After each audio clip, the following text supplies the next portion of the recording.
Hi, I'm Lisa McKee, Marketing Director, Asia-Pacific, O&M Halyard, and you're listening to the Halyard Education Podcast Series.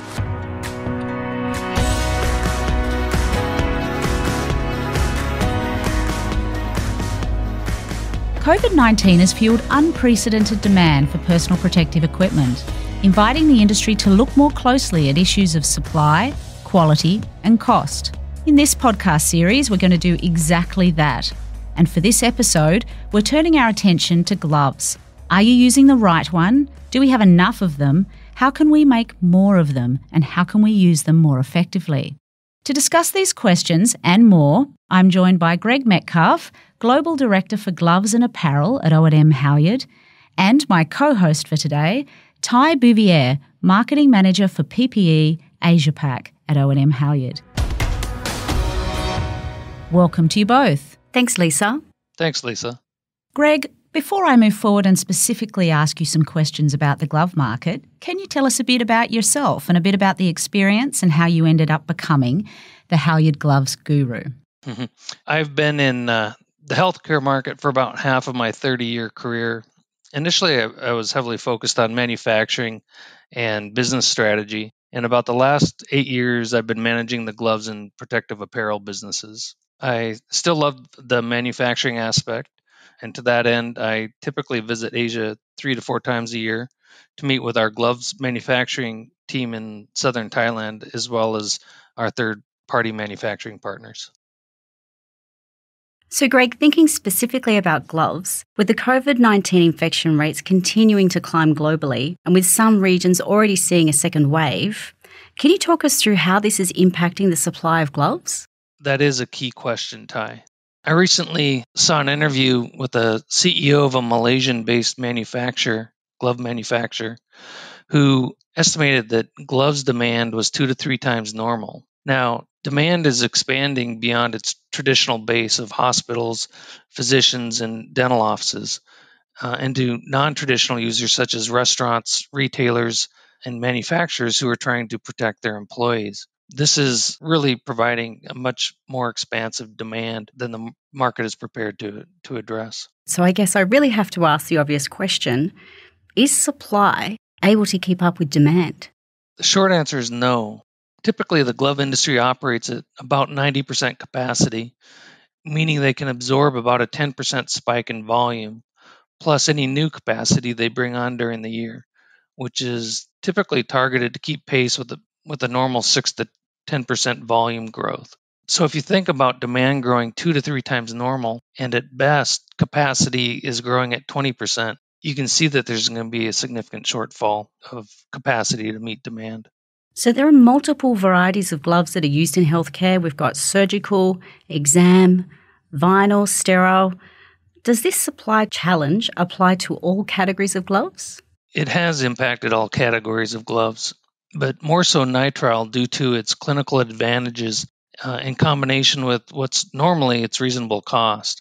I have even heard instances recently of clinicians using surgical gloves due to the exam glove shortage. But it's important to note that surgical gloves are typically 17 times more expensive than exam gloves. Clearly a very constrained supply landscape and significant incremental demand.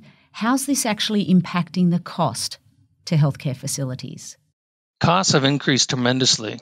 In normal times, the primary driver of costs is raw materials like nitrile or natural latex and currency movements. While we are seeing nitrile material cost increases the past 2 months, they're still really just moving closer to 2019 levels. So that's not been the key driver. We've also seen costs that are being passed on related to adapting the work environment to protect workers from COVID-19. And we certainly support that. But truly, the overwhelming impact is simply supply and demand and the entrance of a lot of non-traditional players entering the market and bidding glove prices up. So, Greg, if you're a betting man, when do you think cost increases will start to plateau or even return to something that resembles normal? That is the key question. And unfortunately, I don't know the answer to it. Unfortunately, I don't think it'll be in a month or two. I fear demand will remain sustained until the virus is contained worldwide, whether that's through a vaccine or through preventative measures. At some point, I believe non-traditional users, the retailers and restaurants, et cetera, will revert back to previous practices. But I think large developing countries like China and India, their usage will remain elevated relative to the past, which means prices may not return to previous levels, although I do think they will subside from current levels. So, focusing a little more on this supply challenge, it's clear some facilities have been able to source additional glove volume. If supply is ultimately constrained, how are they managing to do this? What dynamic is at play in terms of allocating stock in the market? That is a key question, Lisa. People are doing that through what they call the spot market. What has happened is manufacturers have held their traditional customers like O&M Halyard to 100% of its historic usage. That excess capacity and new capacity has been sold to the spot market. Spot market prices are typically 3 to 6 times higher than normal prices. So that's where people are able to get additional product, but at an extremely high price. So how does it leave base business or existing customers? And what about contracts that are in place? So the traditional players such as O&M Halyard, we continue to get our historic usage. And so it's really just the excess that we would typically access ourselves and help our customers out is now being turned over to the spot market and to these non-traditional players that are bidding up the prices. In terms of the contracts, let's just say that adherence to contracts is a bit questionable at this juncture. So it really leaves existing suppliers scrambling to service their customers and provide the right incremental volume to service current needs. That's correct. And that's where really the strength of your supply chain comes into play. And at the outset of the crisis, we've really focused on ensuring that our existing customer base continues to receive 100% of their allocation. And to date, we've been successful in being able to manage that. So, Greg, if I start to think about all of our customers and where they're needing some extra volume, one of the challenges when a product is in such short supply is that you can just take whatever you can get. And we've seen this in other categories. So what should you be looking for when you're choosing a glove to ensure that the quality is acceptable? I think users should still insist on using gloves that meet the requirements that their country has set. The standards are there for a reason, to protect the healthcare worker. A glove that has pinholes or easily breaks, exposing the healthcare worker to the danger it's meant to protect against is highly troubling. So stick to those meeting your regulating body's requirements. Here in the US, that's the FDA, which has set minimum strength, stretchability, and thickness standards, as well as acceptable quality levels. Is there a difference in quality depending on the country of manufacture? There is, and not necessarily because there's anything inherently bad about being made in any one country or the other, but some countries like Thailand and Malaysia, which are really the leaders in the industry, have been making gloves for decades. And they started with the latex industry back in the 70s, and then in the 80s, certainly as the AIDS crisis struck. And then they led the way into nitrile manufacturing with the synthetic to avoid the allergies that are inherent with latex gloves. And it's really just that experience and the continued advancement and the investment in engineering and R&D where the Malaysians and Thais have really become the leaders in the industry. Now, there's been significant investment in other countries like China and Vietnam, but some things just come with time, and experience is certainly one of those things. And so there is a distinct difference, in my opinion, in terms of the quality of where gloves are made. So, Greg, we generally don't ponder what goes into manufacturing gloves. I believe the key raw materials are acrylonitrile and butadiene, both of which are byproducts of the petroleum processing industry. With the increasing demand for gloves, will the production of raw materials actually be able to keep up? That is a good question, Lisa. The majority of nitrile is produced in Taiwan and South Korea, and in the short term, the capacities of the two industries are fairly well balanced.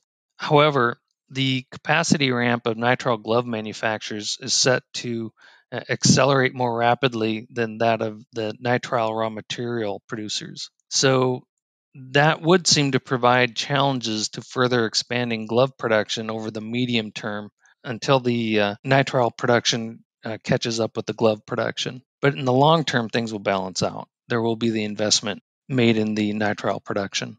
Are you aware of processes at play to increase overall supply in the gloves market? There's actually a tremendous amount of investment occurring today. And we're seeing it really across different aspects of the region. Really, the traditional base, the Thailand, Malaysia base, we do see expansion there in both of those countries. But what I will tell you is the most significant capacity expansion, new capacity that we're seeing today is really coming out of China. Very significant amounts of capacity being added, which may change the market dynamics over time.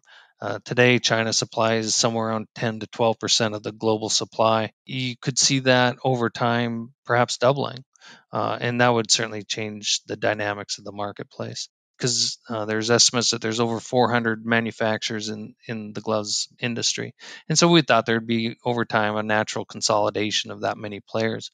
But what we're seeing with this crisis is really new entrants coming into the market again. And actually an expansion of manufacturers.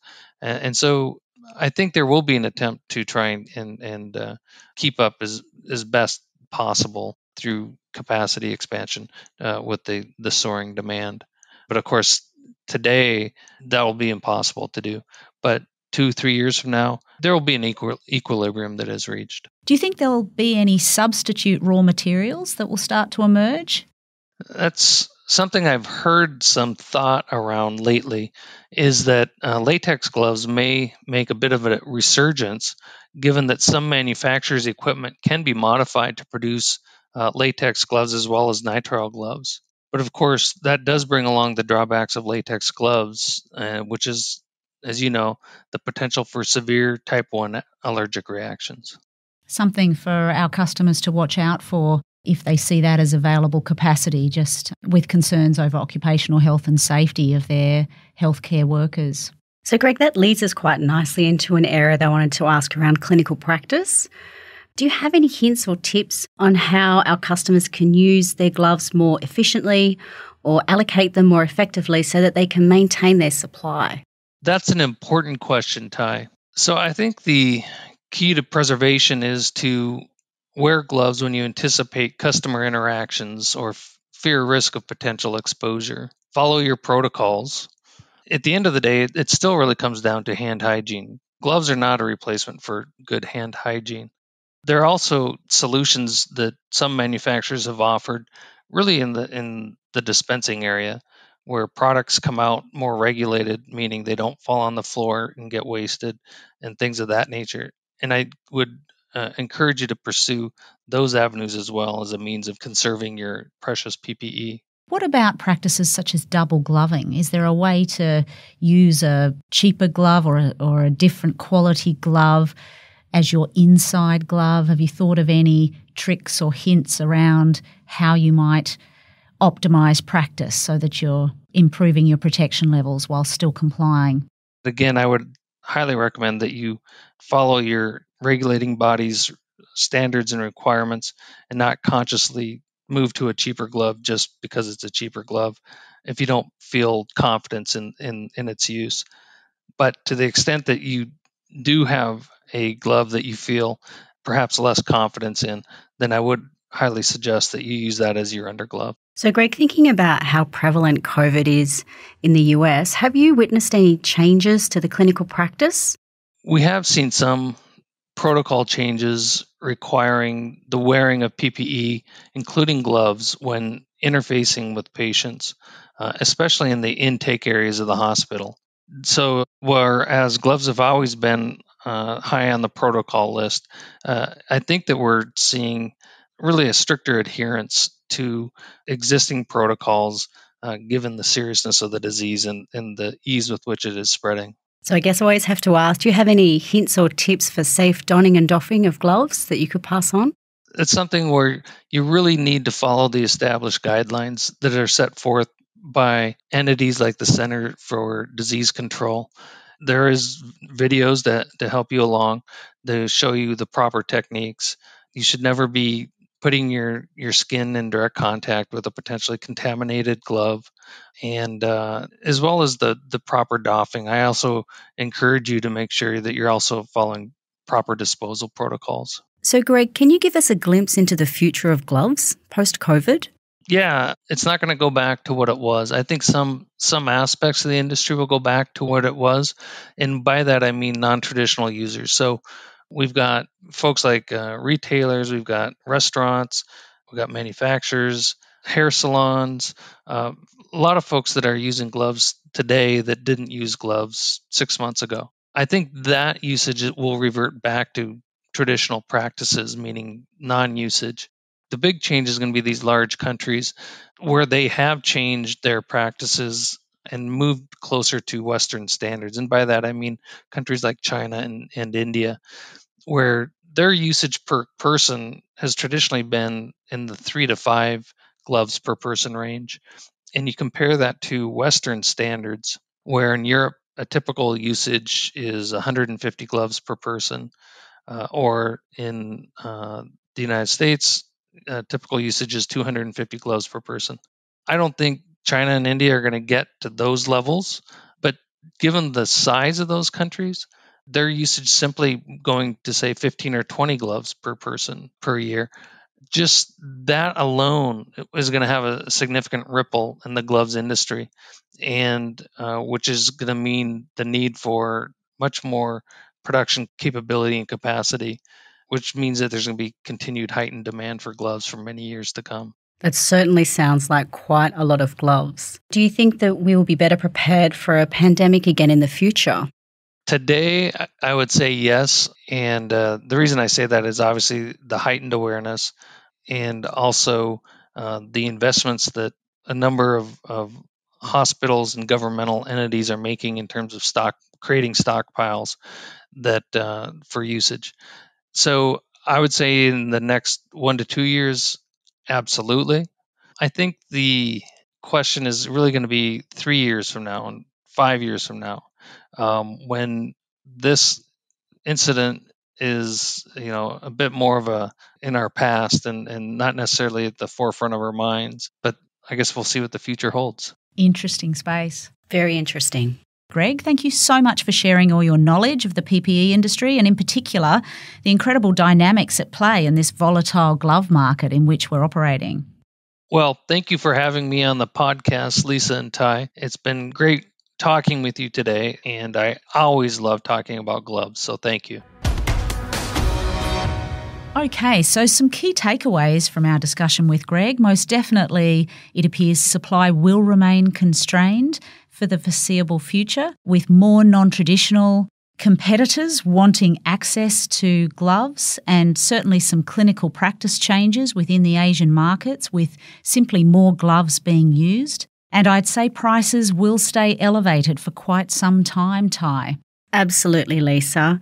And for me, just hearing that the manufacturers are starting to expand to really try and address the increasing demand from the market, whether it's traditional customers or new customers that are coming into the market, pushing up that demand. And I think the final one for me would also be the reminder to adhere to standards around protecting your staff and the vigilance around making sure that you've got the correct donning and doffing techniques and to make sure that you're protecting your staff. Indeed. Well, thanks for joining and listening to our inaugural podcast, keeping you up to date with the PPE market across the Asia-Pacific region. Don't miss our second podcast on the role of face masks and the importance of selecting the right mask during a pandemic. And for more information, you can always visit halyardhealth.com.au. I'm Lisa McKee, and we'll see you next time. Halyard has a proud history of partnering our innovative clinical products with in-service training, customer support, clinical research and education to enable healthcare workers to remain at the forefront of best practice and industry trends. If you are an existing Halyard customer, visit hallardeducationfoundation.com.au and register to access our online education. If you have any questions about Halyard's innovative product line, please contact our customer care team or your Halyard representative.